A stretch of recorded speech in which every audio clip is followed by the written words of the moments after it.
One night, our friend Youssef was lying on the rooftop, lost in thought, staring up at the sky. Birds were flying freely above him, moving effortlessly through the air, and like many humans before him, a familiar dream crossed his mind. What if I had wings? What if I could fly like them and leave all my worries behind? But suddenly a voice inside his head replied, No, you're too heavy for that. Have you seen your belly?" Youssef sighed, slightly disappointed, and looked back at the sky, but this time he noticed something else flying. Not a bird. A plane. He paused for a moment and thought, "Wait, planes are made of metal. They're insanely heavy, way heavier than me. So how on earth are they flying? Well, I can't." And that's exactly what we're going to answer today. To understand how airplanes fly, we first need to understand something even simpler. Why can't humans fly? If we think about it, flying requires two essential things: wings and energy. Wings are the key element in any flying system. They interact with the air and create a force that pushes the object upward. Our atmosphere doesn't naturally support floating, so if you want to stay in the air, you need a surface that can push against it. We can see this in gliders, parachutes, and of course, birds. They all rely on large surfaces that interact with air to generate lift.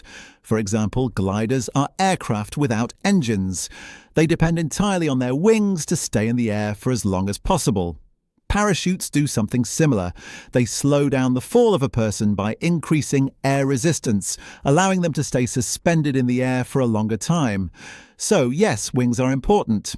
But are they enough? Not even close, because there's another critical element: energy. Any object in the air needs a constant source of energy to keep moving. Without energy, it simply cannot stay up. Think about a glider again. Even though it has perfect wings, it cannot stay in the air forever. It slowly loses altitude over time until it eventually lands. Why? Because it has no engine, no continuous energy source. So now we understand something important. To fly, you need wings, and you need energy. Now let's go back to Youssef. Let's imagine we actually gave him a pair of wings, carefully designed to match his body size. Then we asked him to jump from a high place and start flapping them like a bird. Would he fly? Not really. At best, he might glide for a few seconds, but he definitely wouldn't stay in the air. The problem is not just the wings, it's the energy required to move them. Flying is extremely energy intensive. Birds spend most of their day eating just to generate enough energy to fly. If humans tried to do the same, we'd need ridiculous amounts of food and energy just to stay airborne. So, yeah, Youssef is not flying anytime soon, but what if we think differently? What if, instead of trying to make humans fly, we build a machine that can do it for us? That's exactly what humans did. We took the idea of wings and combined it with a powerful energy source. And that's how airplanes were born. Airplanes have large wings, just like gliders, but they also have engines that push them forward at high speeds.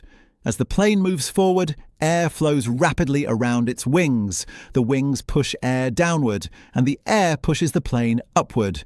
This is a direct application of Newton's third law. For every action, there is an equal and opposite reaction. But that's not all. Airplane wings are specially designed with a curved shape on top and a flatter surface underneath. This design helps control airflow and creates differences in pressure, which adds even more lift. And here's the key point: the faster the plane moves, the stronger the lift becomes. So even though the plane is incredibly heavy, the combination of speed, wing design, and engine power allows it to rise into the sky.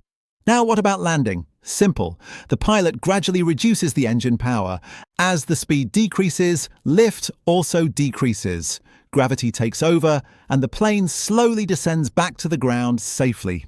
So, in the end, if you enjoyed this video, don't forget to hit the like button, subscribe to the channel, and turn on notifications so you never miss a new video.